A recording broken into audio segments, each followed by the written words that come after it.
because we've got them right here. Flip City Magazine. Remember Mad Magazine? Then it went woke? Well, don't worry. Flip City has no chance of going woke. That's right. 4 times a year, you'll get an actual printed magazine full of jokes, stories, comics, and more, all about today's pop culture, entertainment, and woke politics. Flip City takes terrible entertainment trends we love to hate with hilarious parodies of Lord of the Rings, Stranger Things, The Walking Dead, Star Trek, Hunters, and more. Trust me when I say there is nothing else like Flip City on the market. So subscribe today. It will be delivered in print, or you can even get it digitally if you're one of those wacky Zoomers. Either way, follow our link and sign up today, and if you put in midnight, you get an extra 10% off. Check out Flip City Magazine today.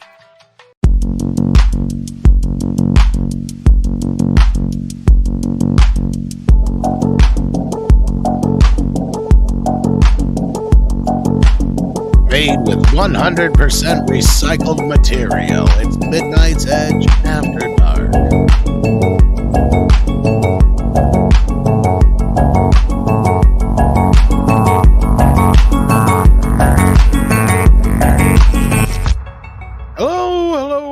Hello, broadcasting from studios all over the nation and country and world and everywhere else around to you guys worldwide. Hello and welcome to Midnight's Edge After Dark. I am Tom Connors. I have a panel of wonderful gentlemen with me today. To my camera left, something like that. 70s rock right. fan. Camera left. Good evening. How you doing? Good, mate. I'm very good indeed. Had a great show with you yesterday. So we had a wonderful show yesterday. Yeah, so thank you for that. But yeah, life is good. How are you? Doing the best I can. Hopefully we'll get through the show here. We have our second of 3 technical Canadians here. We have CC Karaoke. How you doing? As a huge fan of Rebels, I am totally apathetic for Ahsoka. I hear you. And I'm starting to think that Brian is a spy. I am. I'm certainly subverting several nations at once. That's for Some sure. bitch claims he's from all these places. We all know where he's really from. I'm really from North Korea. That's right. You can see it in the eyes. It's all in the eyes. They're all the crossing of the eyes. That's right. Looking in different directions. All right. Well, you might want to fix that. We also have zooming in via satellite, Culture Casino coming from Branson, Missouri. Oh. Hey there, friends. How are you? That's right. He is the end of the Branson bloodline. He has all of the chromosomes there. Yeah, all the Bransons. Extra chromosomes while he's at it. He's got the entire collection of Neil Diamond albums. We call them bonus zomes. Also joining us, speaking of bonuses, we have 32 flavors of Nick Weiser. Any more than that, then it's definitely a bonus. Oh, holes and all. How you doing, Tom? Good to be with you. Script, culture, karaoke in 70s, and hello, wonderful chat. I am so glad we're going to be talking about this Ahsoka talk, not because I care about Star Wars currently, but because of the obsessive need to have a spin on this. And when I saw that piece go out today about the 14 million views, I was just like, what the frick does that mean? Okay, I hope when I'm on Midnight's Edge, someone's going to clarify this to me because I am a moron when it comes to stuff. So I'm hoping for one of these fine gentlemen on the panel to do. Did you say 14 million, Nick? Yeah. Where? We'll get to that script. We're getting to that's that. the story. 1.4. That I believe. Yeah, that's simple. We'll get to that. We'll get to that. I saw that script. We will get to that. But thank you, Nick, for being here. All I got to say, sir, is put the bunny down. That's right. The bunny back in the cage. All you have to do Put the bunny back in the box. Back in the box. Oh, Tom, I can't wait to ride top flight class with you tonight. Can't live if living it. What is it? The fucking that's the wrong song. Yeah. the wrong one. But yes, tonight Con Air. I didn't watch it, but I'll pop in because I've seen Con Air enough times. Oh, dude, Con Air is one of those things you have to talk. People be like, "How do we not do it sooner?" We're doing it tonight. But we'll talk about that in a few hours here. But right now we got some other stuff to talk about, and I'm glad Script Doctor's with us as well. How you doing? Doing well. Busy day. Lots of productive tasks completed, and more on the way. You had a honeydew list, or you actually did like work? Because you can't be working. Well, I mean, I can write as much as I want. I just can't sell it or. That's right. Don't just be selling nothing. Oh, I could get you to work for free. No, you have to pay me because you're not a struck company. I will pretend we're struck. No, I'm on strike right now. Ask Andre. It's like, yes, it is dealing with an employee who was constantly on strike. But, yeah. No, I do. Yeah, no, lots of other stuff behind the scenes, clients, other little jobs here and there, just to make my way until if and when the strike, at least on the writer side of things, gets resolved. We'll wait and see. We'll wait and see. New information is yet to be released. Indeed. So yeah, let's get lawsuit to Disney. Let's take a moment to say hello to everybody in the chat real quick. We got Popsicle here. We got FKHC 2005. We got Grand Admiral Adam. I see D Bud Martin swinging around a wrench. I see Nick in the chat as well. McFly is here. McFly, your shoes untied. So hey, McFly. Think McFly. We got Tiger Valley here. We got Elizabeth Young. Cece's in the chat as well. I see you there. We got Hank V. Or is it Hank the Fifth? Culture is the smartest man on YouTube. I think that's Culture's burner account. Yeah, it used to be Hank VP. Oh, sure. What's going on? You would know. We got D Corey or D Carey. Sorry. Vulcan Lives. We got Alan Troy and so many more. Hit the like button. Share out the stream. Let everybody know we're live. Because otherwise YouTube probably wouldn't. Because Lord knows they don't like us. But we have a poll in the chat. So as we get started on our stories here, do check into that because we'd like to get an idea of a few things here because this dropped, I think it was yesterday. Samba TV put out a report yesterday afternoon, I think it was ish, or yesterday during the morning. Yep. They said 1.2 million households watched the premiere episode of Ahsoka over the first day, 6 days on Disney Plus. So just shy of a week. So before we get too deep into this, a refresher course real quick, Culture, for what is Samba TV? Samba TV is a set-top device or a set-top enabled device or television that has the proper hardware and software in order for Samba to track what's being viewed on their connected device. So it allows for them to monitor what's viewed in individual households here in the United States and Canada. Again, it's something that people have to opt into. Or they should have to opt into. There's still some discussion about whether or not the TVs or set-top boxes come automatically with that turned on, or it's part of the agreement that you sign when you connect your device to the internet, but that's neither here nor there. And what that does is it allows them to know just exactly what you watch and for how long. All right. Anybody want to add anything to that? I think that was a pretty good explanation. That was really good. Nothing to add to that, but I'm surprised that there's 1.2 million people working for Disney.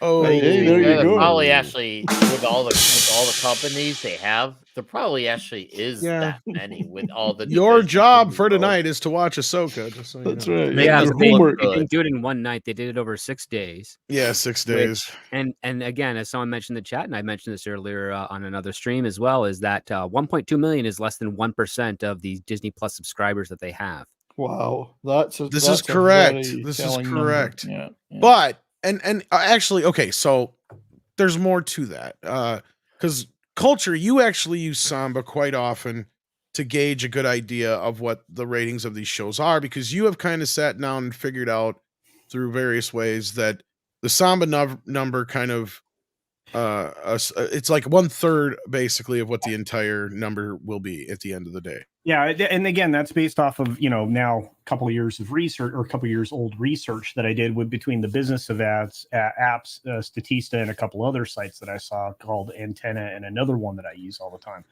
But what it allowed me to do is kind of get a picture for what people were actually watching here in North America, and what the viewing numbers actually represented. Because again, Samba is only in North America primarily; it doesn't exist outside of the States. So it gives you kind of a window into what is happening. And so if you take the number that Samba has, which what was it, 2.1 million? What was it? I forget. It was 1.2.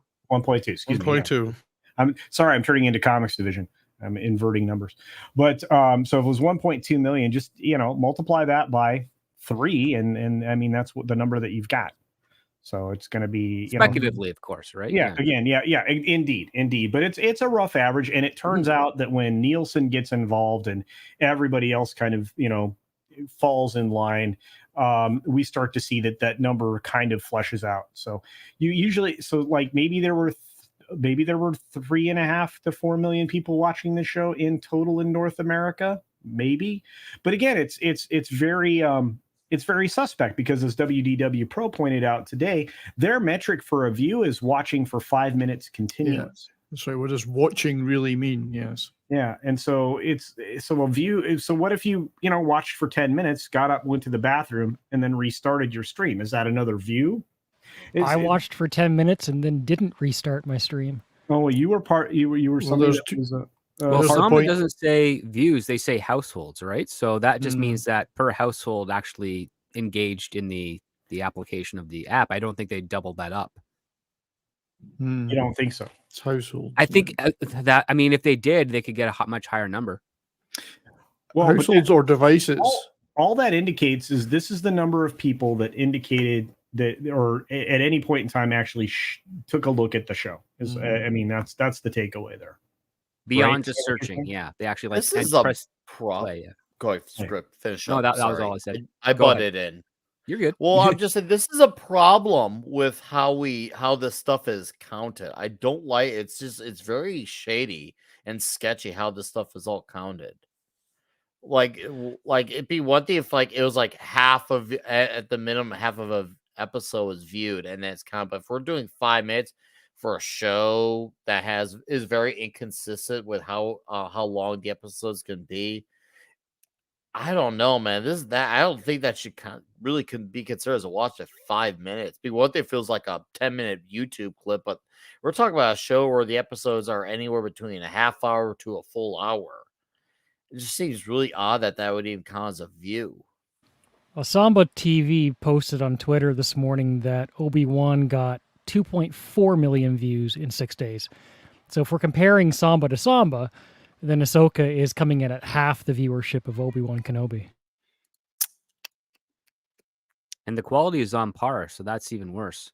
Because Ahsoka is not worse than Obi-Wan. It's so far wasting us just the same amount of time. I mean, like I'll put it this way: I've heard the comparisons to video games. If I'm playing a video game I really, really like, I don't mind just stopping and taking in the artwork for a little while, instead of continuing with the story and the gameplay. I don't mind panning the camera around and watching and looking at every angle. If this was a really great show and Star Wars was doing really, really well, I would let it waste my time a little bit with these long pans and walks. But it's not. It's not a game that I want to invest 100 hours in right now. It's a game I'm probably going to quit on and get to the next thing on my list, Well, the difference there, CC, is that you're directing how the game plays out. And when you take a look at, say, the most successful of Star Wars, the original trilogy, they don't waste any time in that movie. If there is a walking scene, it's usually between C-3PO and R2-D2, and they're talking about something important. It's not silent. It's not trying to take in the sights or anything of that nature. It's, pick it up. We got to get to the next story beat. In Ahsoka and other things that Dave Filoni has had a hand in, it is relishing in the fact that this is Star Wars as opposed to actually doing anything about telling us a story. You literally have I noticed that where Ahsoka she stands. The stoic looks where they're looking at each other, and it spends like 3 minutes, and they're just looking at each other and smiling stoically. That or really the felt like the yeah. lameness of them having their hood and then pulling it back to reveal who they are. It's like, no, Obi-Wan Kenobi did that once. Just because he was in a desert and far away, we didn't know who this character was. Now you're repeating that over and over again with a character people by and large essentially know. You're doing it because you're copying Obi-Wan because Alec Guinness did it the first time and it was really cool. And you think that's what Jedi do. No, you're wrong. Well, Dave Filoni is wrong about everything when it comes to Star Wars.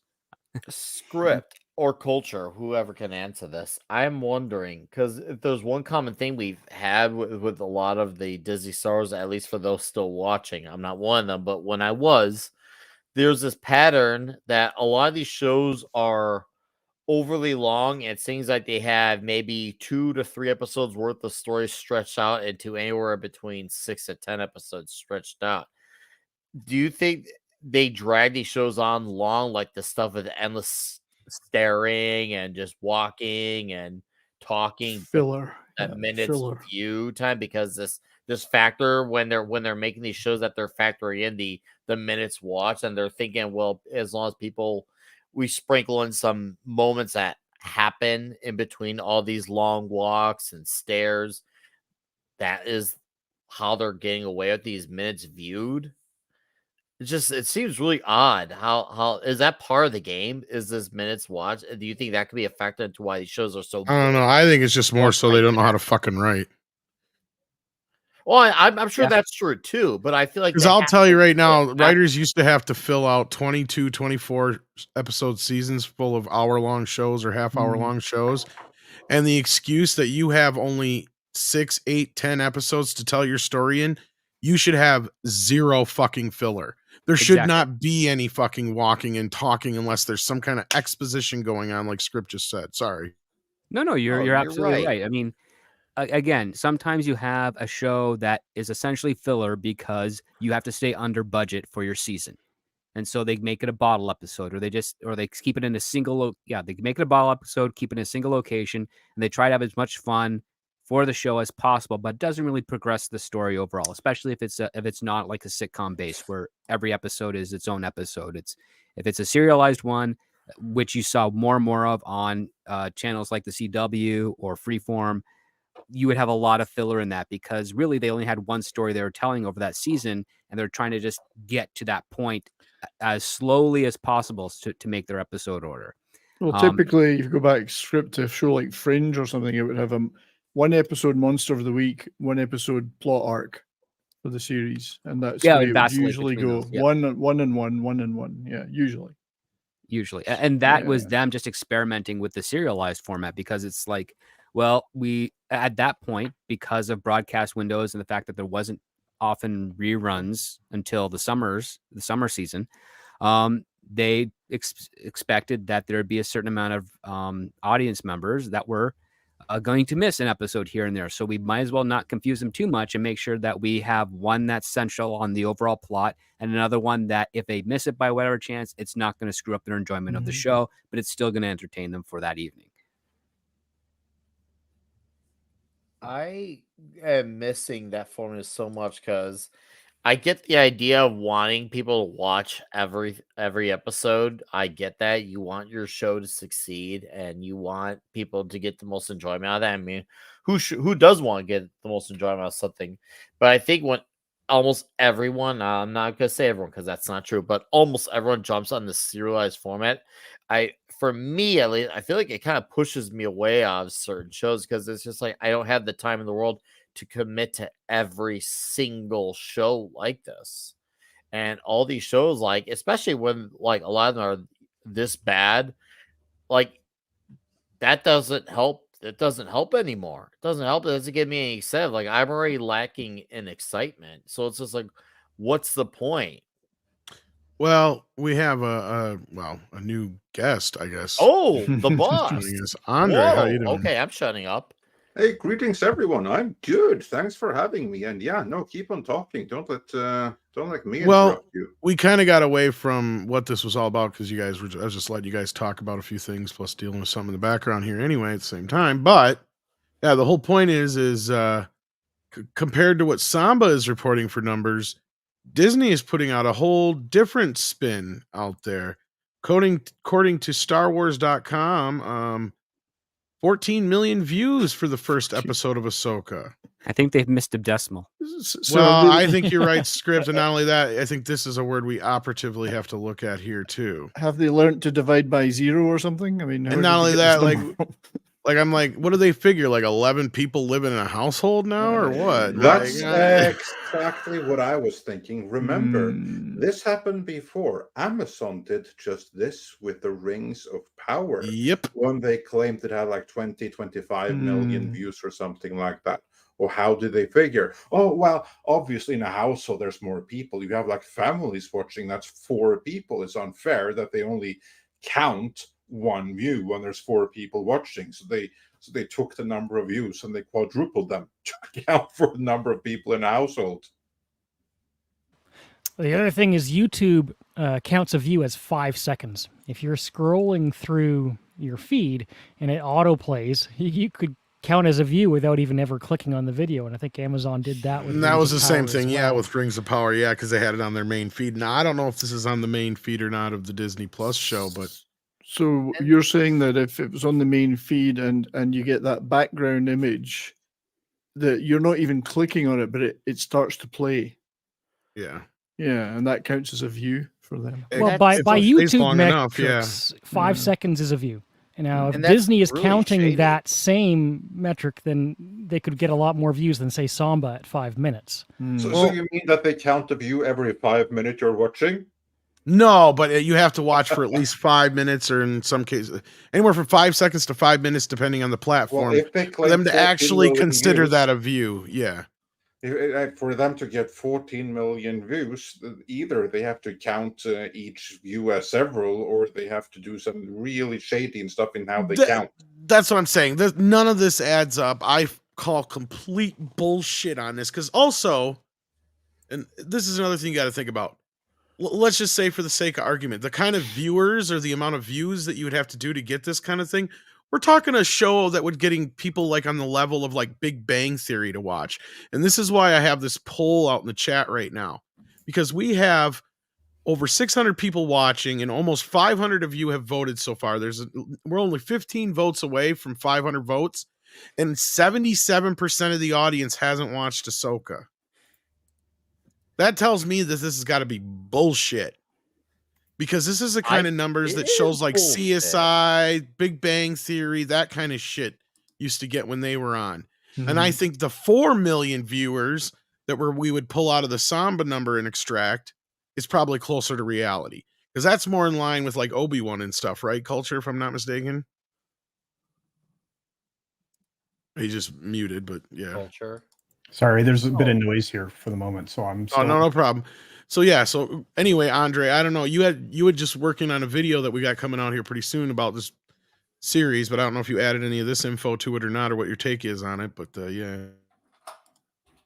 No, I don't really have it. It's really, really early days still, and like this article we're looking at right now, that wasn't there at the time when I was doing the update, which I'm annoyed with right now. But either way. Just from cursory glance here, they don't say anything about how they arrived at that number. They say it was the most watched. The debut got at 14 million views, #1 globally. So they obviously counted global views or something. I do not know, but something is definitely off here. You think that could be accurate? 14 million views, not domestically, but globally? Does that sound in any way accurate?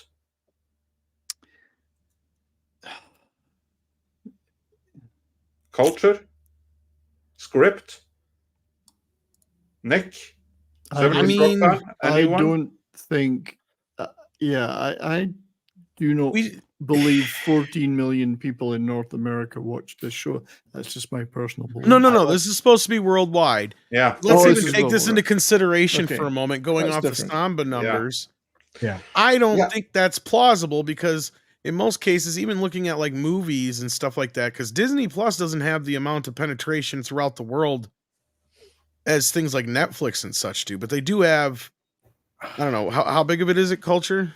They have a global service. It's No, around it's- 154 million. Yeah, And- Well, well, let's- in Asia. And, yeah, but it's falling rapidly. I mean, that's something I'm doing a video on either later this week or next week, is the collapse of the subscription numbers for Disney Plus. So it's, and it's, of course, Hotstar's leading the way for them, but they're losing subscribers left and right, and they're losing them in North America as well, which is the most lucrative market for them. But that's not really it. I mean, for them to announce that they had 14 million views globally, again, views. This is the thing that I think it blows my mind, because I'm like, okay, tell me what your definition of a view is so we can have this conversation, because you're massaging these numbers and you're getting caught up in being called out for your creative accounting as it is right now and being sued for it at the moment. So let's know what an actual view is. And are you calling a lot of, and you guys already brought this up, or is it just a bunch of people in a household? I mean, are you estimating, where are you getting these numbers? Because Did they stream it to the hotel in Dubai that can hold several million people? Yeah, I was thinking hotel streaming and lobbies and you name it. All those. Yeah, well, I mean, CNN used to cheat in their numbers because they had the airport contracts. So literally, you went to any airport, you were subjected to CNN whether you wanted it or not, and they got to count that as viewership. So this is what's so funny about all of this, and it always frustrates me. But something that 14 million. So you know what this reminds me of, Andre? Do share. Rings of Power. Yeah, exactly. That's what I was saying too. Yeah. Where they counted several. But this is more specifically Rings of Power, because the numbers were very sloppy. And they could tell you that they had 14 million views. Maybe they did, but again, what's a view? So, more, if I may, because Tom, you were saying earlier that Samba is basically 1/3 of U.S. households has that, right? So if Samba registered 1.2 million views for Ahsoka in its first 6 days, that should translate to very roughly 3.6 total views on Disney Plus in the domestically, if we just scale up under the assumption that 1/3 of Disney Plus households also have Samba TV. So then we are between 3 and 4 million views domestically. Yep. Right? Let's be generous and say 4 million views in the first 6 days domestically. The single biggest market for Star Wars in the world by far is the US. Star Wars is big in certain territories in Europe. It ain't shit in Asia.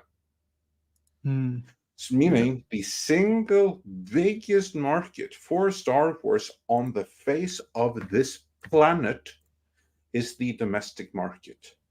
Are we then suggesting, or Disney certainly seems to be suggesting, that assuming 4 million views in the single biggest market, the entire rest of the world, where Star Wars ain't shit, has somehow produced 10 million views?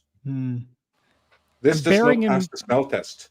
That's what I was saying. Bearing in mind that Samba says Obi-Wan got twice as many views as Ahsoka. That's Are we saying that Obi-Wan got 28? I can believe that, but does that mean that Obi-Wan got 28 million views? I believe that Obi-Wan might have gotten 7 million. That's especially considering network television. Although network television is falling off, but it's a realistic number. Yeah. If we can draw in another piece of data at 14 million views, shouldn't Ahsoka have been trending a little bit more on social media? Shouldn't we have seen any more team? What's the purple hair chick? What's her name? Sabine Wren. Yeah, team from Sabine. Rebels. Yeah, shouldn't we see any hashtag Go Ray Stevens Chihuahua or whatever that bitch is called? Something like that. Has there been anything like that? Any kind of traction anywhere outside of our circle? It must be minimal. Where it's getting negative attention? I know. Here's one thing. I stopped trusting trending when I saw the way what's that show that was on the CW? Batwoman was running, because that show would get trending and all up on the Twitter feeds like crazy. But then you'd look at the ratings numbers for Batwoman versus what was that show? Superman and Lois. And Superman and Lois's ratings were like almost astronomically higher, and yet they were never trending. So I mean, I can't prove it, but I do have a feeling, gut tells me, that these trending things that they kind of make happen just to, get, hopefully that if they get people to talk about it, I don't know if it's like company people or select people, shills, I don't know, but I've stopped trusting this If stuff you've got the trending correct once resources, I saw Nick, how Batwoman worked. if you've got the correct resources and organizations on board, you can make anything trend. Not only that, anything's going to trend, whether you're saying, I love Batwoman or I fucking hate Batwoman. Yeah. It was the same kind of shit when we used to call out Parrot Analytics, and notice how they've kind of just kind of disappeared because we all figured out how that bullshit works, right? Because they would hide behind these bullshit analytics where it's like, oh, Star Trek Discovery has the most impressions of any TV show on the planet right now. It's like, well, what's the ratings? Yeah, no, you're right, Tom. And this is like, okay, what's the impression? Is it people are just like, hey, I like that they tokenize this character. Okay, great that you like that. But did they go on and actually watch and support the season? Most of the time, impressions are literally like hashtags and or I think a combobulation, and help me if I'm wrong, culture of hashtags on social media mixed with Google and other searches online and stuff like that. That's about all it is. It's like just this amalgamation, and they can come up with any kind of bullshit headline you need to say something is a success. But in this case here, I mean, there may be some way with a big, huge asterisk or two that fucking Disney can say, oh yeah, we've got 14 million views on Ahsoka. But it's like, no, how many fucking eyeballs were on this show? How many actual viewers watched this show? I think Andre is correct. I think we take the Samba number, which we notice with the American one we'll even be generous and give them 4 million like I did in America. Okay. So let's double that for worldwide. That's 8 million. We'll give them another 2 million just to be nice. That's 10 million tops. That's tops. That's being so fucking generous. I might as well give him more while I'm at it. I might as well be Oprah fucking Winfrey up here. Yeah. And even if we're being generous like that, isn't it the case with recent years that these shows start out with as many viewers as they're ever going to have? And it's downhill all the way from there. Absolutely. That's a great point, Brian, because Mandalorian, every other one of these shows before. That's the other thing. Mandalorian was probably the most successful, and that started in an area of more of like the 4 million viewers and ended with like less than half of that. In fact, the third season averaged like 1.7 million viewers, I think it was. Yeah, and it's not to say that they might not get good word of mouth or something may happen which would gradually grow those numbers, that people will be drawn to it, but that would be against the trend for the last few years, which is you get so many views and then it's downhill all the way for these shows. Well, I mean, it was downhill right away for this show. Yeah. Well, they had 2 episodes, Well, I just ended the poll and still it didn't change at all since last time I said the rating, but over 600 people had voted. 77% of the audience has not seen the show. 22% said yes. Extrapolate that from what you will out of over 600 some people voting. Right? The thing is, I should be the target audience. I love Rebels. This is that's another good point. Culture. We're talking to the target audience right now. Yeah, exactly. Right. We are the target audience, but especially someone like myself. I love Rebels maybe even more than Clone Wars. Now that's not the regular opinion. People will say Clone Wars is better. But I love both shows, and I watched Rebels 3 times from start to finish. I know all the characters' names. I love the characters. I really fell in love with them. And when Rebels ended, there was nothing coming up on television that I was more excited for than a sequel to Rebels. As soon as I got any wind that it was going to happen, it was at the very top of my list. And then everything since has happened to Star Wars, right? Every failure that is just completely destroyed my interest in it. Yeah. And I can't work up. I'm just totally apathetic about this show. So, I mean, like, the Rebels itself did not get 14 million views. It was an animated show. It got animated views, and I can't imagine that it's going to get all of those viewers, all of those fans back. Now it'll get more because it's live action interest. Oh, hey, what's Ahsoka? I have no idea. I'm going to check it out. But that's a sample. That's not somebody watching from start to finish. Never mind somebody completing the whole first season. And it's certainly got an uphill struggle for casual or new viewers, because if they may have no knowledge of the shows that have gone before that contribute to the lore of this show. So it may be, well, somebody would watch it, tune in and watch it and go, well, great, but I don't really know what's going on here. That's another thing I think is a factor too, Brian, especially considering the drop off they had after the first episode. Yeah, what's going on here? Yeah. Because that was another thing. I don't know where, I don't have that in front of me here, but Culture was with me earlier on Mr. H's, where he had it up on screen where they had a breakdown, and basically the ratings fell off the cliff after first episode. Yeah. And that's what I'm saying. If you have the opportunity to watch another episode, if this is like, feels like it's must-see TV to you, you don't leave that second episode just linger. You jump on that shit, right? And that's something I think that Marvel and the Star Wars TV has been missing, and I compared it to what Taylor Sheridan does. And I'm not talking about the quality of his writing before Script jumps in here.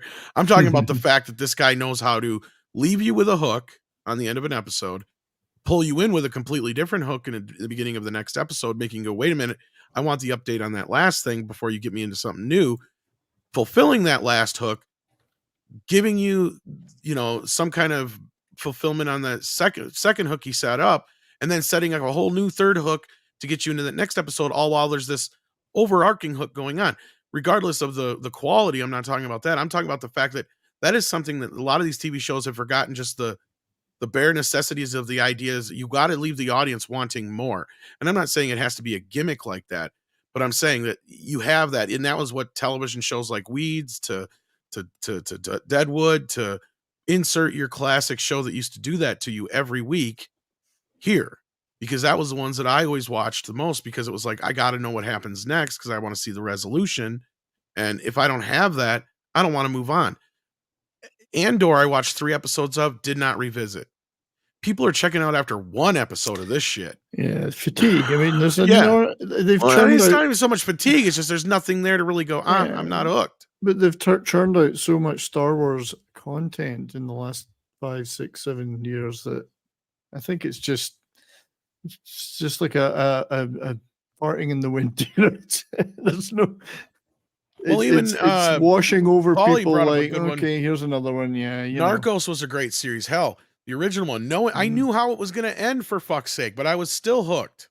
Yes. Oh yeah, I mean it was very well done. I mean, Narcos is an example of an incredible streaming series. And it's the same thing though. It would leave you with a hook you in again at the beginning of the next episode with something that's unrelated to that, and then it would have this whole like cyclical thing with the hooks of the story. It knew what it was doing with that sense. And that's just something none of these shows have. And that could just be simply because they're being filmed like movies and then cut up. That's possibly part of it. I don't know, Script. I don't know if you want to comment on that part, but that's just a basic thing. I think that's not even the whole problem. Do you think it's possible they've overestimated the public's appetite for Star Wars? I mean, the general public. I mean, I don't mean people like us that may be more into, just naturally more inclined to be into all genre stuff.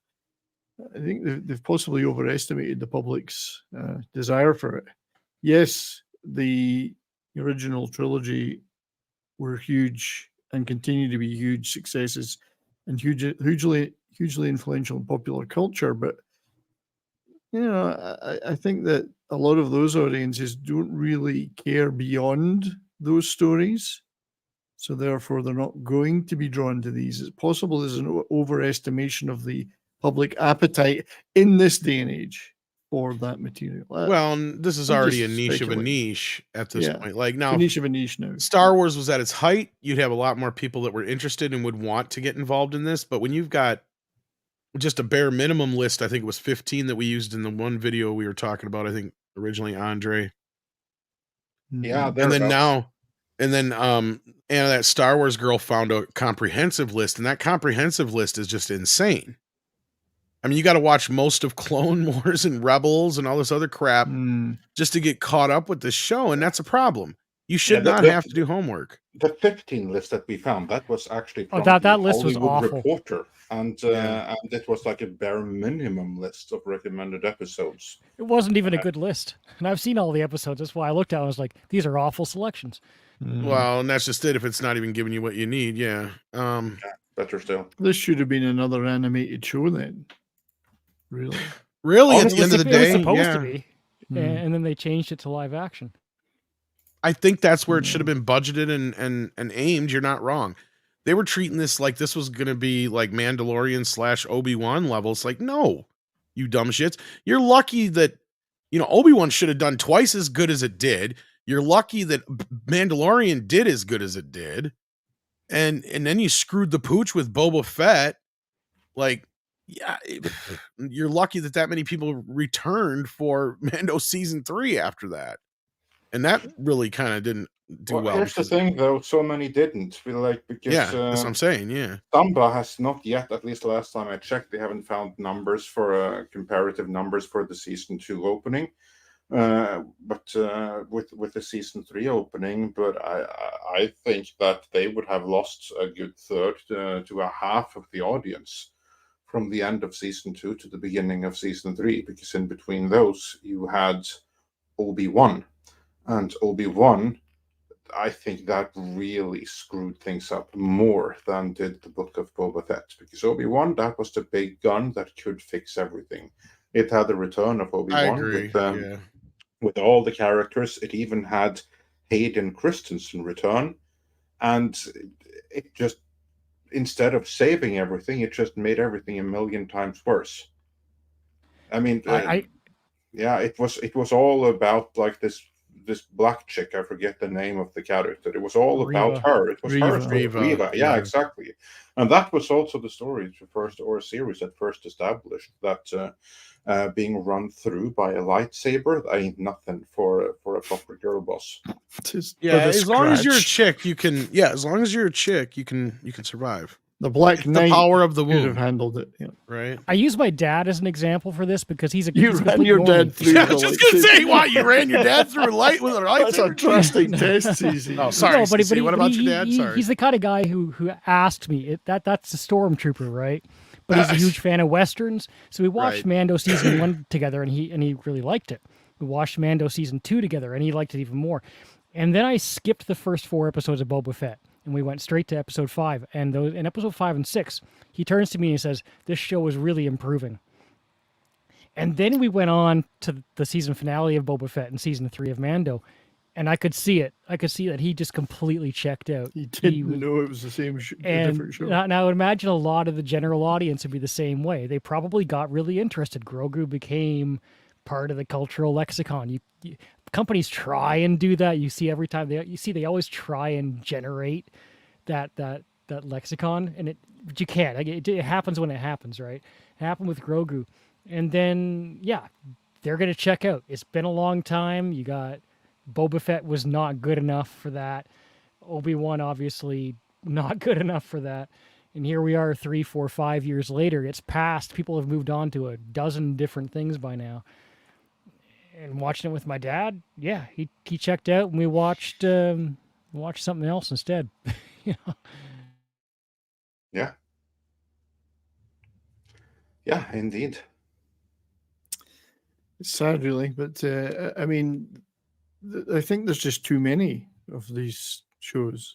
There's been too many Star Wars. Too many bad shows on top of it, and the fact that we'd be having I think we'd be having a little bit of a different conversation if we were like enjoying them. But it's too many bad stuff, and so the more it just comes out so frequently, it just is like, oh, this again. Well, this again. We have a story that's kind of connected to this in a adjacent kind of way, but we're gonna grab these super chats because people have been real patient.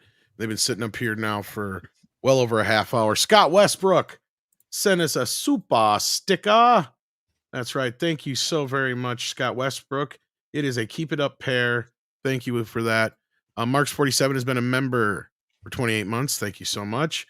What's your first thought? Sends us a thumbs up. If you haven't hit that thumbs up yet, please do. We appreciate that here at the channel. And it looks like Jim Watari also gifted 10 memberships. Holy crap. Thank you, Jim Watari. Wow. We appreciate that. We need to Huge. deserve that. Yeah, thank you. So hopefully 10 of you got that. That's great. Wolf Wood has been a member for 15 months. Thank you. Kitty Bear's here, and he says 14 million saw a thumbnail of Ahsoka on Disney Plus. Yeah. Pretty much. Well, that sounds about right.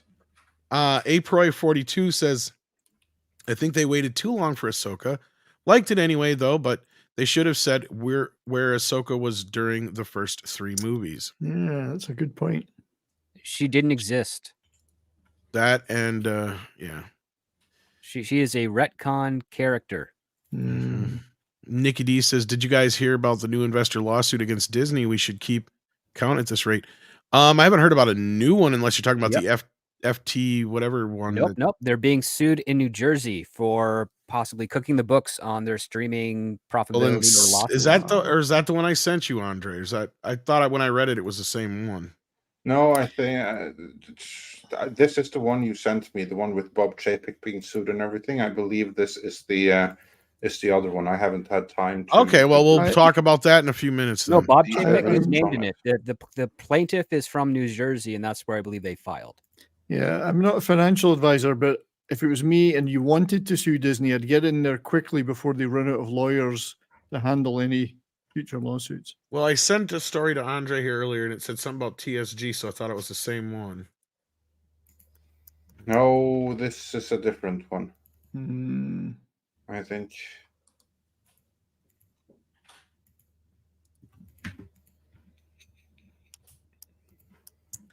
That's not good. Oh, okay. I see where I messed up here. I think you're right. It's about fraudulent streaming costs.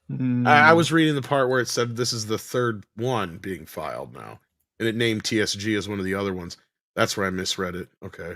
But that's a theme then, script. Fraudulent costs. So we'll get to that here shortly. Then we got Stian Monstad, who also sent us a super sticker. Thank you for that. And has been a member for 10 months. Thank you.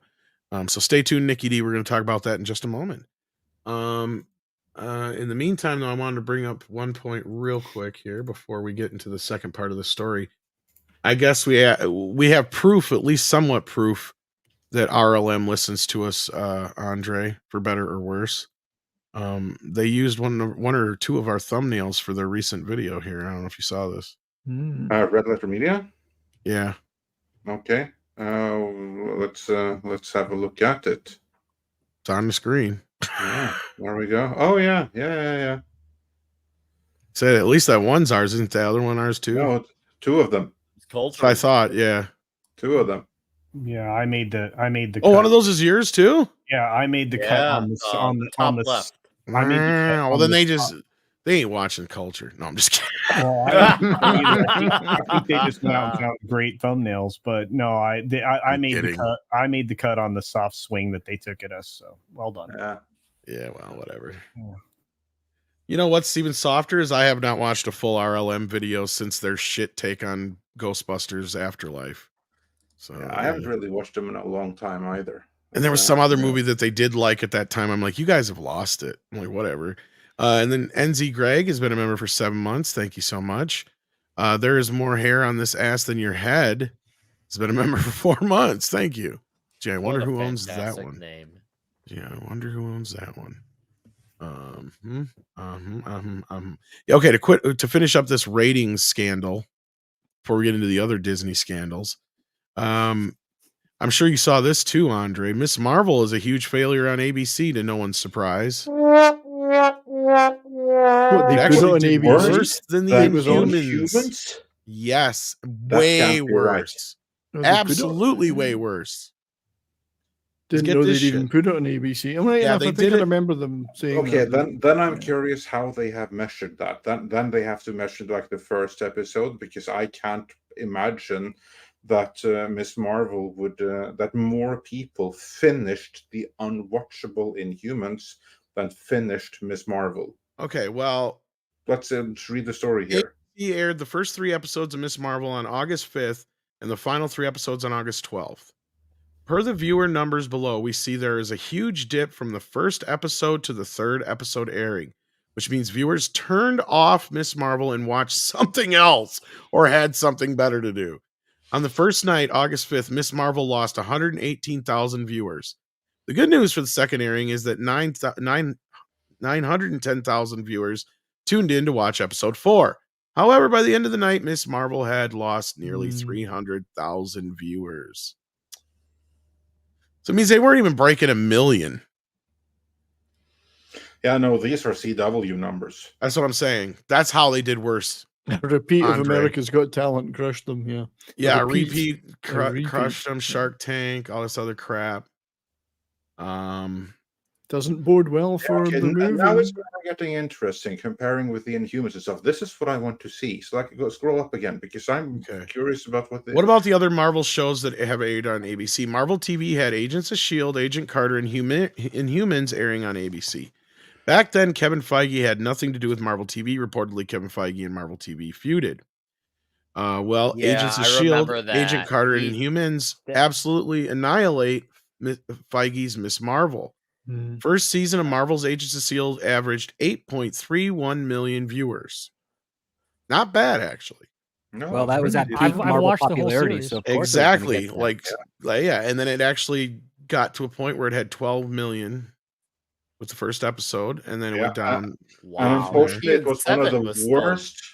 Unfortunately, the Agents of S.H.I.E.L.D. had one of the worst pilot episodes in recent memory, so it never recovered from that. By the end of the series, it only had a lousy 1.5 million viewers, much higher than Miss Marvel still. And still higher than Batwoman in its first season. Well, and that's a whole nother can of worms. But anyway, what about Agent Carter, which lasted 2 seasons and was canceled?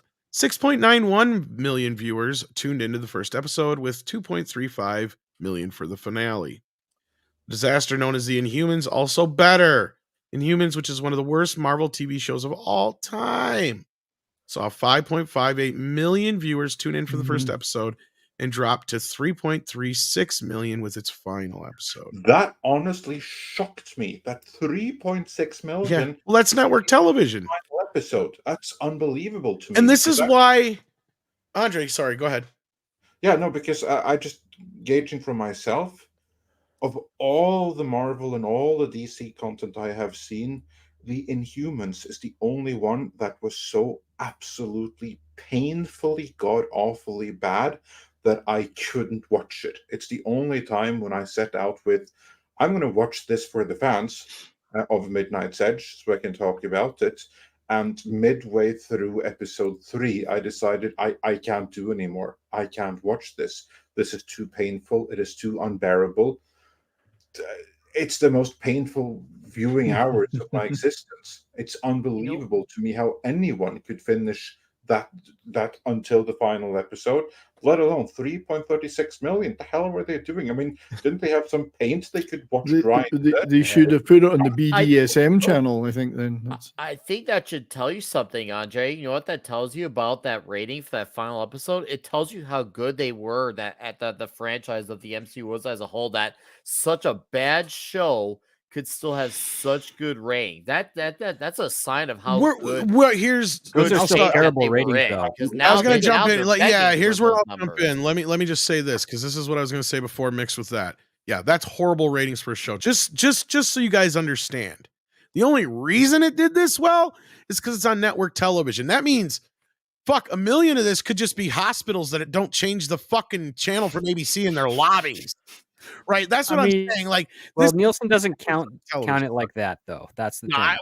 I'm being facetious or whatever. But you're right. On network television, well, no, you got to think about on a level here. Our audience is not going to pick up on that because they'll take you literally. But I mean, I guess 5.58 million is still considered pretty poor for network. Exactly. Over the past 10 years or so, network has to be closing in on double-digit millions of numbers or crossing it in order for it to be considered a successful show worthy of investment. Even at Marvel with its peak, the bad shows, they came in at a point of, okay, this is below the threshold where it's actually profitable for us to continue making the show. We are going to cancel it. And now we have Miss Marvel being essentially its second window coming out to network, and it's not even scraping the bottom of the top of this cancellation numbers. It's well below that, which it's basically a compounded of the fact that the Marvel brand is severely damaged, and this show is suffering as a result of it. And this is one of the better Marvel shows too. Apparently it is. Well, yeah. and that was what I was trying to get to. Is my other point was, this is why I get so ballistic about how much they're spending on these shows, because they're not even, like you just said, scraping the bottom of the barrel, where these shows wouldn't even get a future if these were the kind of shows that this was the ratings they were getting on a network fucking show, primetime television. Like, just like an idea, like we brought up earlier in the first part of this, Big Bang usually averaged like 14, 15 million viewers. Shit, I think 30 million viewers I think's tuned in for the finale. Something like that. Mm-hmm. Yeah, 106 million people watched the finale of MASH. Right? Yeah, like, we're just scraping the surface or the literal bottom of the barrel when it comes to these kind of ratings. How much has ratings changed in the last 5 to 10 years? Because I know for in my mind, 10 million was kind of like that. That's a good point. Terrestrial television has been split in a way.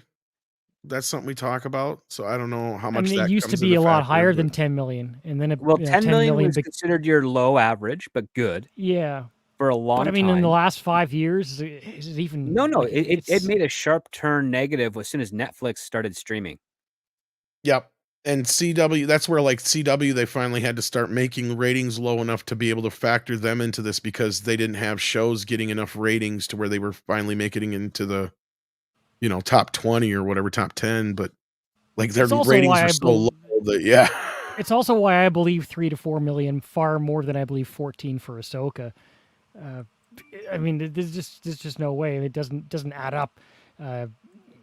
5 million would be decent nowadays for broadcast television, but I'm still got that 10 Not million really. in my head. That's low levels. 5 million is your balls are to the saw blade right now. You better get another 2-3 million minimum if you want to keep making the show. Yep.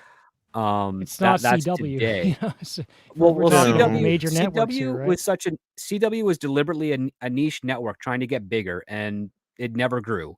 And the only way they were able to pay for some of the shows is they packaged them together with some of their other hit shows and then sold them for 3 or 4 times what they're actually worth internationally, just to try and justify. And they had some deal with Netflix and shit too. Yeah. Well, this is before Netflix, long before Netflix. But that being said, they only have the impression of half of what ABC or CBS has in the nation too. 10%. 10%? Geez, a lot less than I thought. Well, that makes sense, because for CW, getting 1 million was a good benchmark to pass. Supernatural did well for a number of years for them. But CW's height was CW stuff shows that got 300,000 to 500,000.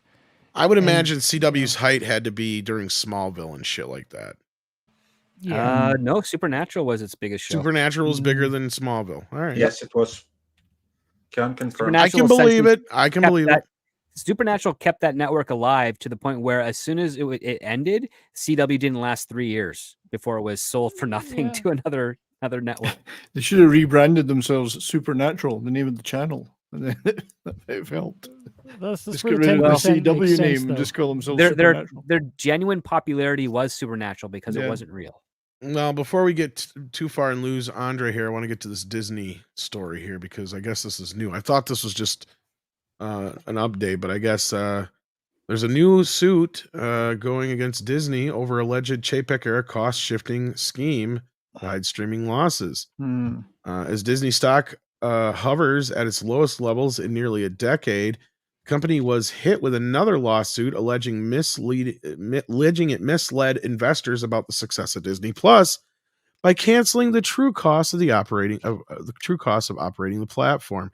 And this kind of goes more off of what I was just saying about how can you justify spending the amount of money, and this is what I was going to say, spending the amount of money you do on these shows when you're not even getting a fraction of the audience, nor do you have the income coming in from advertisers. Because, let's be real, Script, I got to imagine there's no way they're making the kind of money from me or anybody in any amount at this point, paying a couple bucks a month in reality, after all the overhead costs and everything else. And And compared to what they used to make off of a deal with Doritos and McDonald's and Bud Light and everybody else who would buy advertising time on these network shows. I would say they're probably making a fraction of it, and only because they're spending way more money on the actual new content that they're putting on these streaming services, as opposed to how it is. I mean, I would say this: if Disney weren't to make a new show, they just did a Disney Plus streaming service with all the back catalog of content that they had at their disposal to watch at your convenience. I can assure you that within a few months, they would have probably paid, given the subscriber numbers that they have right now, 147 plus, they probably would have already paid for the infrastructure and the maintenance for the next 6 years on that streaming service within the first half year. Because again, charging at $8 for 146 million subscribers, that's a lot of money, especially on a month-to-month basis. So you multiply that by 6, you are in such high revenue collection that, yeah, you should have been able to pay off all your bills quite quickly with that. However, Disney didn't work that way. Disney bought from Disney other product to put on Disney Plus, and then on top of that, they're also funding other shows at extreme cost for no apparent reason, and putting up there. They're literally spending more money than what they're bringing in, and that is going to be a collapse for the infrastructure that they have until they change gears. Is it true, Script, though, that they're also pumping up the subscriber numbers by giving an awful lot of freebies away? I mean, you can get Disney Plus subscriptions all over the place with various products and.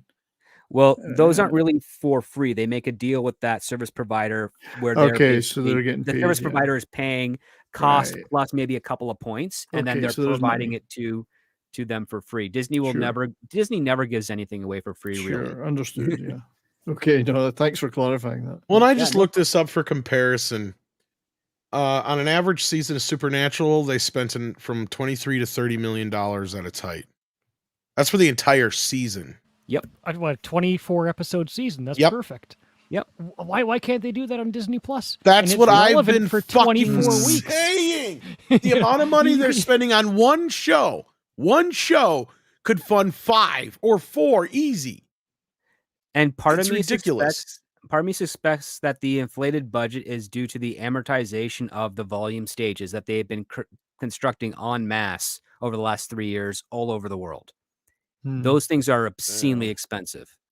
And that's where I'm wondering if you guys are going to get any money out of this stuff. But go ahead. Sorry, Script. I didn't mean to interrupt. Well, I'm suspecting that there might be something, if you go far deeper into the actual line expenses, where they're either renting or contributing to the paying off the expenses of the volume through each show, which is why you're getting $200 million for a 6 to 8 episode series on Disney Plus from Star Wars or Marvel or what have you. It's crazy how expensive it is. It's just in fucking insane. Disney is being accused of lying about the extent of its losses to hit lofty subscriber growth targets and claiming that the streaming service was on track to achieve profitability by the end of 2024. Investors detail a scheme to inappropriately shift costs by debuting content created for Disney Plus on legacy platforms to move marketing and production costs. The complaint filed on August 23rd in California federal court is at least the third taking issue with the company's efforts to boost subscriptions. That's all, folks. From the streaming platform, it faces identical investor lawsuit over alleged cost shifting scheme, which is what Script was just kind of referring to, in its streaming division, and claims it obstructed a deal between TSG Entertainment Finance and 20th Century Fox, which Disney owns, to prop up Disney Plus and inflate its stock price. The suit claims that the company executives hit the expense and difficulty of, let me make this a little larger, that'll help too. The suit claims that the company executives hid the expense and the difficulty of maintaining subscriber growth as it suffered staggering costs to create content in an effort to hide losses. The complaint claims in former chief executive Bob Chapek, his Lieutenant Kareem Daniel, and former CFO Christine McCarthy aired the Mysterious Benedict Society and Doogie Kamalalahala MD, which were supposed to be Disney Plus originals, on the Disney Channel to make the streaming service appear more successful than it actually was. So this is another completely different claim from what the other, like, we're finding all kinds of shit over here. This is really starting to, this is like a boat that has like, they as soon as they notice one or two leaks, they find out, oh shit, we got 3 more over here. You know? Well, this is coming not just with regards to the criminal investigation, but again, as I've been hearing, lots of investors are really upset that Disney isn't making anything right now because of the strike. They're waiting for them to get another excuse of how they're not going to get their dividends, how Disney's not going to be selling much of any merch to any of the new properties that are coming out on the theatrical side or any of the television show side of things. They're basically like, a loan shark with a baseball bat saying, "Where's my money?" At this point, you either get back to work or you pay up. Culture. How many years has it been since they paid dividends now? 2020. I was going to say at least a couple years now. Yeah. Yep, 3 years. Well, they promised to pay one this year. They had one of the biggest movies of all time this last year, kids. Was it really theirs? Avatar, yeah. Mm-hmm. Well, according to Iger, it was. That's my point. Mm-hmm. Yep. And guess what? They're going to use this strike as an excuse not to pay dividends. Yeah. Which they're probably trying to figure out what excuse can we use to not pay dividends. No, it's a ready-made excuse. Ready-made. Can I introduce to the idea that we may see Nelson Peltz rear his head soon? I can see him rearing his head if the stock drops into the 60s. Anyway, that could be. But Andre, you were about to say something too. I was like thinking that Peltz surely must have reared his head behind the scenes anyway, and must be like whispering into Bob Iger's ear about the firings. I cannot imagine otherwise. I mean, maybe, but that would surprise me if he has just been sitting there quietly watching everything go to hell. Who knows? Anything is possible, but I would imagine that Peltz already is having some talks with Iger behind the scenes, and the moment that Iger steps out of his line and doesn't do enough firings, that's when Peltz is gonna make real of his threat and launch go straight back into the warfare, basically the proxy fight. How much you want to bet Iger hides behind something? Well, like, oh, of course, yes. This is why we got rid of Bob Chapek. We saw that these kind of problems were going to be coming, and they throw him and those guys under the bus. I think he can do that in the public, but I don't know how much he can do. Yeah, that's what I'm wondering. I agree with that. To actual shareholders. But yeah, carry on. But the problem is that I see is that this was in practice even before Chapek came into power. Well, of course it was. We all know that. I know that. You know that. Okay. Yeah. I'm just saying the problem is you had a scapegoat in the office. That's true. And getting rid of him, firing the way they did, there's them saying, well, we washed our hands of that problem. You know, I mean, I get that that's not going to get them out of trouble. No. But as Andre said, in the public eye in certain aspects, yeah. But anyway, do we need to go on with this? Or investors take issue with the statements from the executives touting gains. For example, in 2020, December, Chapek said Disney Plus had exceeded our wildest expectations with 86.8 million subscribers as of December 2nd. And that the success of the platform has bolstered our confidence in our continued acceleration towards the direct-to-consumer first business model. He repeatedly stated that it would be profitable by the end of 2024. This forecast represented an astounding threefold increase from prior estimates without any degradation in expected profitability for the segments, the suit says.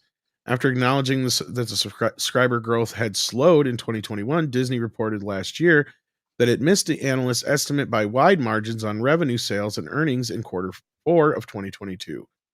The company's direct-to-consumer arm, which includes Disney Plus, ESPN Plus, Hulu, and Hotstar, reported an operating loss of $1.47 billion, up from a $630 million loss in the same quarter the year prior. Disney's stock plummeted by more than 13% at the time. The company also reported a decline in its average revenue per Disney Plus subscriber as more customers subscribed through a discounted bundle with the company's other services. The complaint states, notably, the bundle offering made up to 40% of domestic subscribers. Holy shit. It's a lot. Confirming that Disney was relying on short-term promotional efforts to boost subscriber growth while impairing the platform's long-term profitability.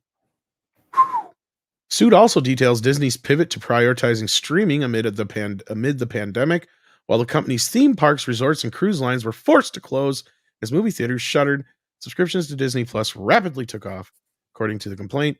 When the service launched in November of 2019, before Chapek took over Disney, set an initial target of 60 million to 90 million subscribers by the end of 2024.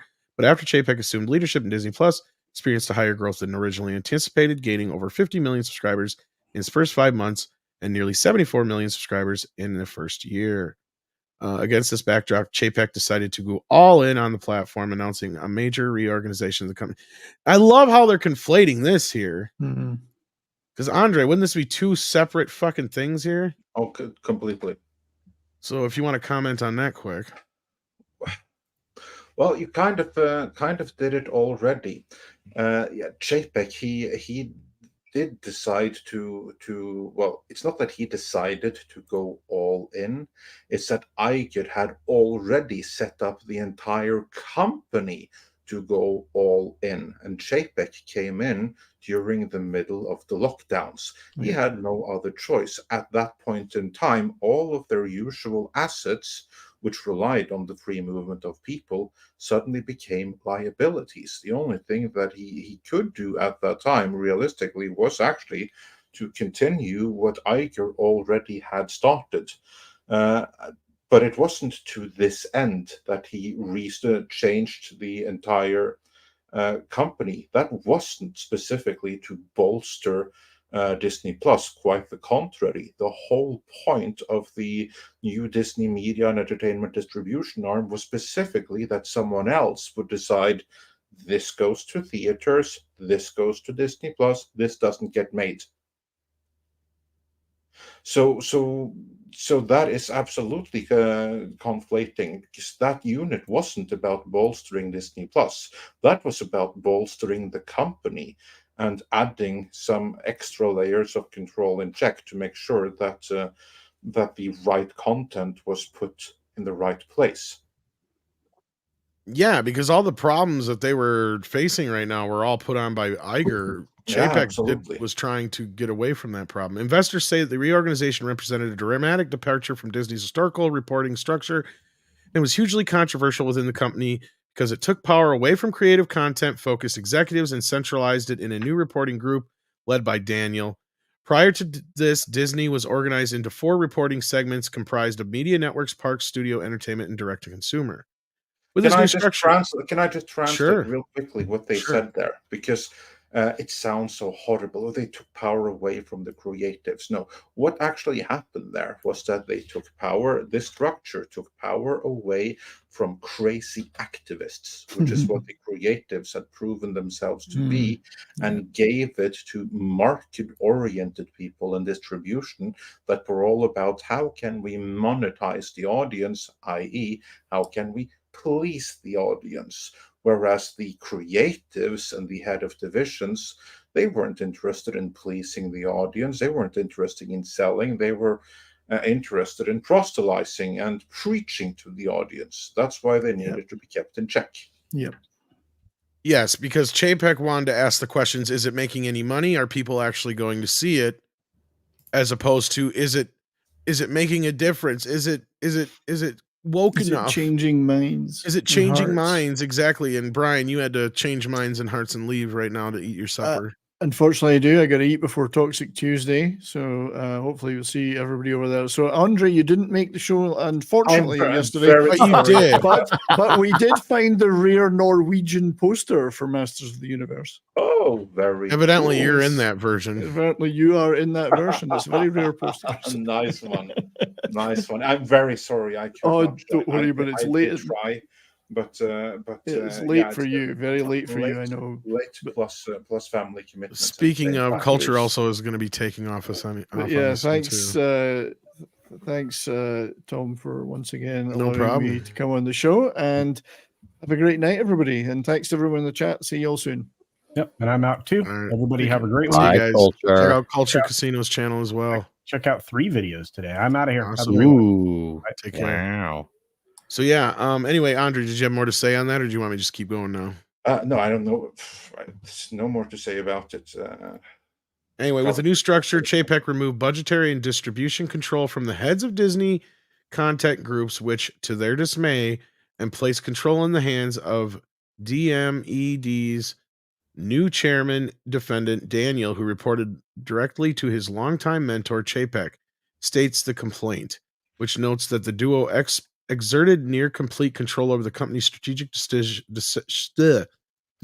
decisions around the content.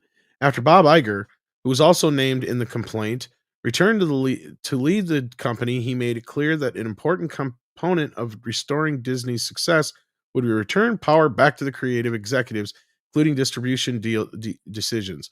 Suit points to the statement as evidence that Chapek's comments on his reorganization were meant to mislead investors. No, wow. I think you're not looking at the fact of, has anything gotten better since Bob has come back, guys? Worse than ever. Exactly my fucking point. This is where I think the rubber meets the road, I guess is the saying, where the woke meets the tard. I mean, let's just say it's woke on woke crime. Let's just call it what it is. It's woke on woke crime. That last, but yeah, where these people are coming from on some of this shit is delusional, and they have a better case here if they would point their fingers where they belong. Because there's somebody who never left the building the whole time, and it sure wasn't Elvis. Yeah. You know, there's one thing about this which is very exciting, though. Imagine if Bob Chapek is brought in to testify, and he is therefore redeemed of any kind of NDNA. The judge says, the NDNA you have with Disney is now null and void. You get to keep your entire paycheck, but you are now under court order and required to talk. So spill. How glorious would that be? What the hell did I say the other day on the morning show?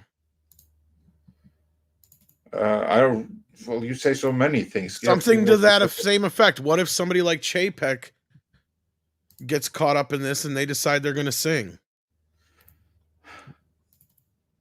Well, they have to be subpoenaed in order for them to not technically violate the NDA. Well, that's what I'm saying. Yeah, it would all have to come down to something like that. But at that point, when we were talking about this, we were talking about if anybody gets in any kind of trouble, it probably wouldn't be anybody in the higher ups. We're going to put, this is a lawsuit, so this isn't. This is a lawsuit that names that. This is a very smart lawsuit because it names specific people, and this is not really legal advice, but a good lawyer will tell you if you're going to sue someone, especially of a big company, don't just sue the company because they'll crush you. But if you sue the individual, right, you have a better shot of having a case see to the end and hopefully a resolution in your favor.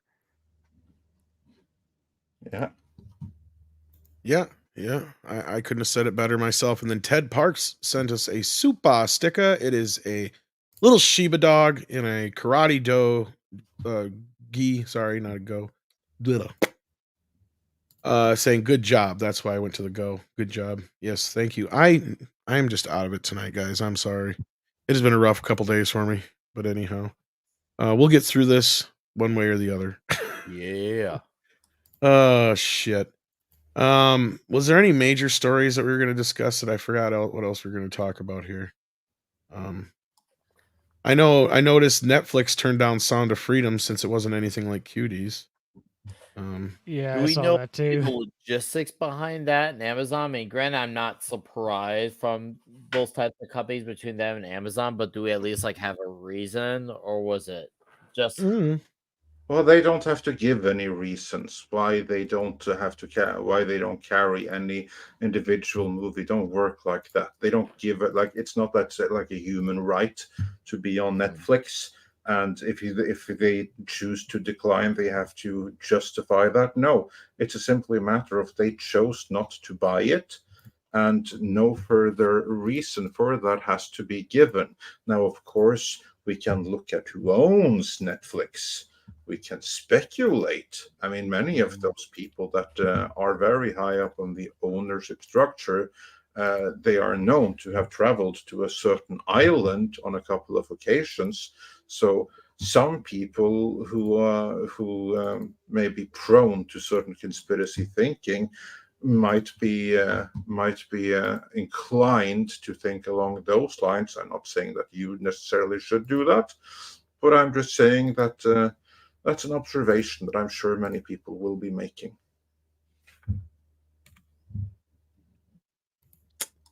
There you go. All right. Yes. So other than that, it's pretty slow news few days. I'm sure tomorrow you guys on the morning show will be able to talk whatever happens or doesn't happen in the third episode that premieres tonight, because they moved up their premiere times to that's right, 9 o'clock. Yeah. So I know some people. There's another Ahsoka episode that I'd have to not watch tonight. Okay. Right, you can enjoy your life talking about Con Air and the bunny, and Dave Chappelle. We could talk about how I basically predicted Zack Snyder going after Star Wars with his audience and using that as the new fucking thing. Dude, that was the ultimate pot calling the kettle Star black. Wars. It's like, oh god, you know exactly what he's doing, right? Well, he's ripping off. He's trying to build up one of the inspirations of Star Wars, doing it poorly, and because he didn't get hired to do The Force Awakens and it went to JJ, he's still miffed about it. No, this is all a ploy to get people to start hashtagging "fuck Star Wars" and all that. It's to go send them after go with Rebel Moon to get viewership. Yeah. It's all. He's gonna try, and people are gonna watch his 3-hour piece of crap. And when they do, Zach's gonna say 3 months later, "Oh wait, guys, God, I came all over my there's a 6-hour extended cut." He did already say that there's a director's cut. Oh my god! Yeah, he already came out saying that there's going to be a director's cut after the first 2 parts are released. Yep, and then there's going to be a director's cut, I would suspect, for both parts. So you're going to end up having a 14-hour story because Zack Snyder doesn't know how to write. At this rate, his director's cut is going to have a director's cut. The funny thing is, here you thought that you were being sarcastic and funny. Little did you know. Yeah. He was ahead of you already. Exactly. Oh, typical. This is pretty much just an our day ending in Y for the Z man. Pretty much. It's okay. The only people who will be talking about him are all his bots on Twitter anyway. 3 months after, it'll be another forgotten about property. I know that's rushing to judgment. I'll admit it, but you know what? Zack Snyder and writing things. He had his break with 300, and he's been on a major downward trajectory since then. Well, his peak essentially was Dawn of the Dead, and he only got that job because no other director in the industry wanted to direct the remake to Dawn of the Dead. You're Why? Right. Because they all loved Romero. But Zack Snyder has been stuck in music video mode. Took the shot, and he did a competent job. But if you'll notice, a lot of his directing style is very reflective of someone that's still strapped in the mindset of a music video. He got unnecessary slow motion, dramatic poses, and just put down a 9 Inch Nails song over any one of his shots, and it'll fit. Yeah. No, he sucks. He's not competent. He can't get a performance out of some of the best actors in Hollywood. Yeah, he gets these insanely great casting. I got a prediction for this Rebel Moon. I'll tell you right now, it's going to perform about as well as the Snyder Cut did. Most people are going to check out after the first quarter of it or so. They're going to be like, it was too slow, it was too boring, too obvious. I'm out. And I bet you they are all probably all mopey characters who are all sad on life. It's almost like, and there's also some wokeness in it too. Yeah, a little degree of that. Zack Snyder is the Tom King of movies. Straight up, he is. Well, so it's fantastic that James Gunn has hired the real Tom King for. I know, right? For Supergirl, a story that I don't no think one Tom read. King's By gonna the make way, it. I hope not. I See, better was not. around the comic shop when that limited series came out, and no one bought it. And the few people who did buy it say that the art was fantastic, which is sad because Tom King has a really good habit of getting these really good artists, and the stories are the absolute most horrific travesty ever. And it's just like, how does he get these people to do these stories? Yeah, I can't remember the guys. They had some weird names, some Bueliquist, something lively. I can't remember, but I heard the art was great. But I heard the art in that it was just Supergirl being sad in life, being mopey, and yeah. And then if it's a guy, the guy's got to cry. Talk It's about how much he hates his life. 90 minutes of her asking who she is, Yeah, and then somebody has to get punched yeah, in slow motion, looking really in cool. slow motion. Yeah, right. Probably, yeah. To Well, I mean, either, and when you it- got when to it have comes- a. Well, when it comes to like Tom King as a writer for DC, listen, an artist will draw whatever so long as they're getting well paid, and only certain ones with a certain constitution of themselves that feel like this is crap will walk away from a project because they don't want to ruin their reputation. Mhm. That's basically it. You might be right. I don't doubt that. It's just his writing compared to the level of the artist that he gets are like they don't even come close. And Zack Snyder, he like 300 or even arguably Dawn of the Dead, Tom King had that with the Vision story, the story that put him on the map. But as soon as he got on a big thing, which was obviously when he did Batman, he made him have weird suicidal thoughts. He made him way over mopey Catman. He made him abuse Tim Drake. Oh man, it was just endless soy after soy. And you could tell the first few issues, like, okay, this book is different, but it still felt like Batman. But then later on, Batman started talking really differently. And that's when I started noticing that Batman was no longer Batman. It was Tom King. No, Batman became Tom King because Batman would be saying these weird things in the comics, and then I would look at Tom King's Twitter. I'm like, he talks like Tom King now, and then Tom King is a that's when cuck in the CIA yes, retired CIA psyops who's trying to break down the character. And basically, if you want to see a really true wedding between Bruce Wayne and Selena Kyle, go back to the 70s where it happened in Earth 2, I think. dude, And it was that awesome.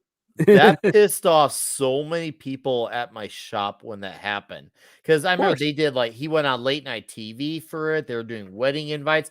A couple of the comic shops I know in Chicago were even ordering cakes for this thing. That's how big of a deal they made this thing. I think people would not care as much if they didn't put so much hype and enthusiasm behind it. That is, I think, what really hurt it. Like, it'd be one thing if they went through the wedding and then maybe had them get a divorce a year or so later. Okay, whatever. But instead, they just, oh, no, we're not doing this. All this money we spent, all this excitement we got you in. And yeah, it hurt that book so bad because his book was selling well. I will, even though I had mixed issues with that at the time. But right when after the wedding that wasn't happen, that's when Batman started acting more like Tom King, and that's when the sales started to drop dramatically. And still to this day, Batman has not recovered since then. That was the last saving grace that they had. And rather than say, hey, we gotta fix Batman, we have been damaged by this. They're like, oh no, we're just gonna throw 30 more Batman books at everyone just to make up for it, just to make up for their lost sales. Yep. That's basically DC editorial and their bad selection of writers for you, and also some of their dumb rules, which is like, oh, you're a successful writer who happens to have a Canadian citizenship. You want to write comics? Yeah. No, you can't. You're Canadian. Well, screw you.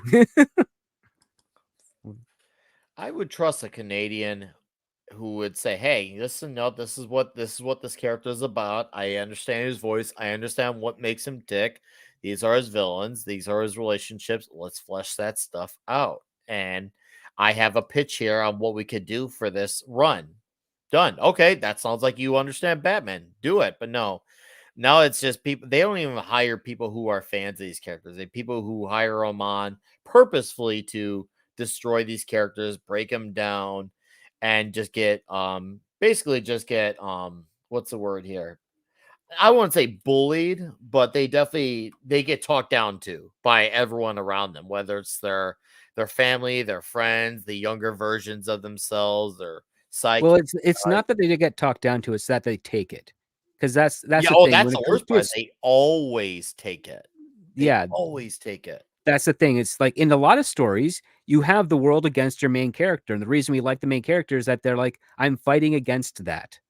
That I'm fighting against them telling me I can't do something because I think I can, because I know it's right to do, and what have you. You know, the bad guy comes in and says, haha, Superman, you'll never defeat me, and then throws kryptonite at him. And what does Superman do? Well, he finds a way to get away from the kryptonite and defeats the bad guy.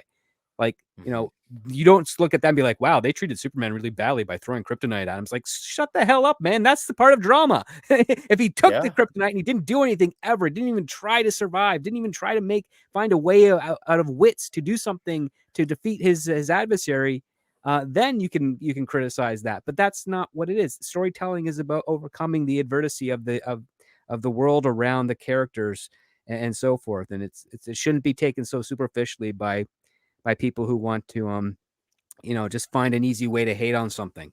And the other part too is that, again, it's also lazy writing to have your main characters take it and not fight back from these other things.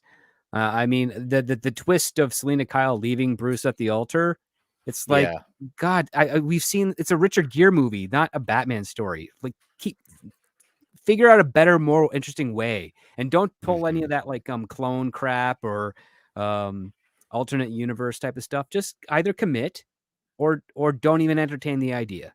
Yeah, they should have never went all the way with the promo that they did. That really teed off a lot of people. Even people who I knew who were kind of skeptical or on the fence on the run were sticking around because they were at least invested. And that sometimes makes a difference. That even if someone feels like some so-so, if there's something there, a hook that keeps them invested, they'll stick around for the hook. And I mean, to his credit or lack thereof, I don't know whose idea it was, he had a hook there that kept people wanting to see what happened next. And then he absolutely destroyed the brand.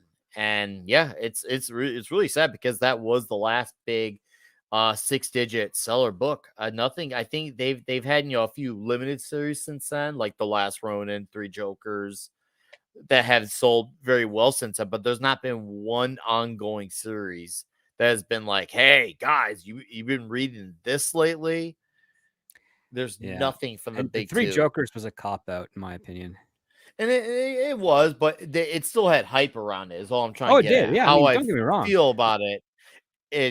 Obviously it's a whole other story, but it did have genuine hype around it. It did sell, but even then, that's still, once again, that's another limited series. That's a black label story. There was no big story like, wow, this was an absolutely stellar classic of rhyming. Maybe the last big run you could say as a classic is probably the Johns EVS Green Lantern run. I mean, some people would probably argue Snyder, Batman, maybe.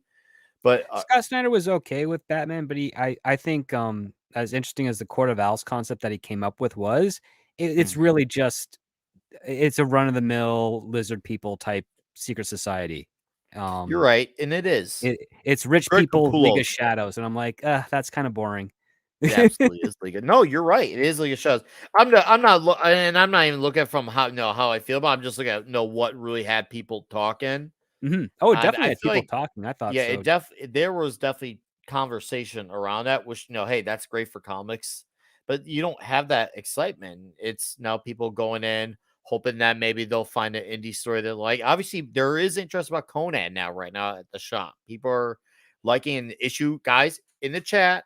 Issue number 2 comes out tomorrow. If you're not in America, you probably can already read it digitally, but it does come out physically for us Americans and Canadians. So actually, check out Conan the Barbarian at the same time everywhere. I don't. Think oh, really? With Titan? Yeah. Oh, I didn't know it worked that way. I don't think it comes out any earlier in Europe. I mean, I got my review copy last week. Did you? Yeah, I did. Ooh, did you enjoy it? You don't have to tell me anything. Just it's fantastic. I'm excited. Yeah, no, I really enjoyed the first one. I was like, it's over already, and very happy with the continuation in the second one. De La Torre's art on it so far, because like you could obviously tell where he gets influences from. Oh yeah, but you can also tell he definitely has his own unique identity as well. And the way he has panels layout, it still has that very classic Conan feel that you still recognize. And boy, does he know how to draw some violence as well. he Holy does. brutality. Oh, and just wait for what's coming up. Like we cannot say yet, but I think it's gonna issue 3. I'm looking forward. I think that's when some cool stuff will be happening. So yeah. I'm looking forward to it. I am excited about that book right now. And it feels good to say that. Yeah, no, like we know some places where they go, and like the mandate here is that okay, we are no longer with Marvel. There's no restriction. We're just gonna go all out here. And of course they have like their own canon, they have their timeline sets, they have everything planned out in a way it hasn't been planned out since Roy Thomas.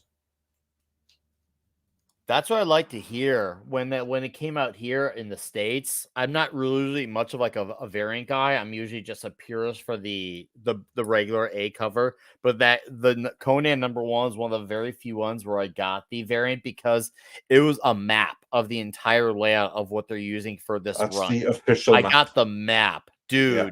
That map was wonderful to buy. And I was just like, oh, it doesn't cost additional money. Okay, I'm buying the map then. Because they had an actual cartographer come in and do it for them. Ah, that's awesome. That's what I like to hear. So that's someone cares about Conan out there. That's the official map of the Hyborian world right there. And yeah, no, but they're trying to change that. And that's why I try to spread the word. Because basically this is...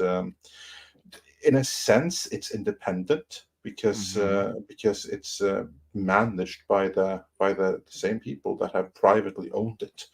Like now, it's on corporate hands again, but it by way of Funcom, by way of Tencent. But it's being managed in the exact same way. It was managed by when it was run by just a couple of guys whose livelihood it was.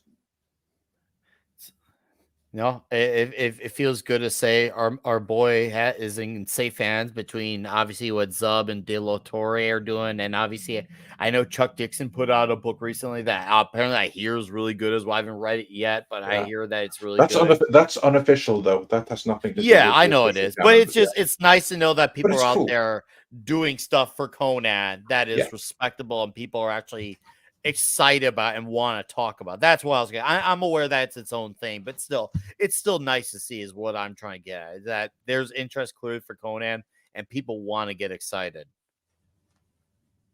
Absolutely. As a video game fan, this is turning into a great year for that as well. It's great to hear that some things are going well, that some properties are being respected. Yeah, speaking of, I know The Last Ronin was announced as a video game for all the major consoles. I hope that delivers. I mean, I'm gonna wait till people who I firmly trust talk about it because I want that to be good. Because obviously, I love the TMNT, and I know Tom and I could get hooked on that. I think Tom and I might actually have a few gaming streams together at that point if The Last Ronin as a game delivers. Tom and I might have late night in that one.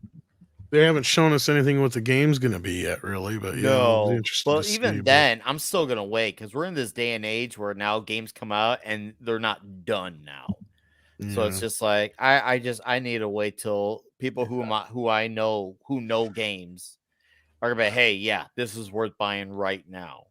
But speaking of needing a way, I know that Script needs a way out. Yes. And we're going to wrap it up anyway. So I want to thank everybody for listening. I want to thank Andre for hopping in tonight. That was nice to take some time out of your sleep schedule to hop in here, basically. Well, my non-existence sleep schedule. Yeah. Well, and hopefully we'll have a video dropping not too shortly. Long hopefully. Ooh. Yeah. We also have CC. You got anything coming up you want to plug? Friday night karaoke. All right. Usually with Mr. Tom Connors. I try to be there. Nick, we got Toxic Tuesday coming up. I'm going to try and hop in, but we'll see how I feel here. Oh, no, good if you can't make it. Yes, chat in 35 plus minutes. We'll be talking Con Air for Toxic Tuesday. Ironcaster, if you saw him in chat, him and I will be reviewing Conan the Barbarian #2. We'll have that Thursday morning. And on Friday night, the Comic Shop Talk, we will be talking Mark Miller's Starlight. Basically, if you like pulps, Flash Gordon type of stories, you want to know about Starlight and you want to attach on Friday. But yeah, Awesome. other than that, see you all for Con Air because I can't wait to go sky high in 38 minutes. Thanks for having me, Tom. Script, check out his Patreon. Anything else? Nope. Just working on some reviews for the Patreon, and when I get some information approval from the WGA, I'll be sure to go live or do a video to share that information with you all. So follow me on Twitter, X, what have you, to get when that will happen. All right, sounds good. Take care of yourselves and each other, and we'll see you on the morning show. See ya.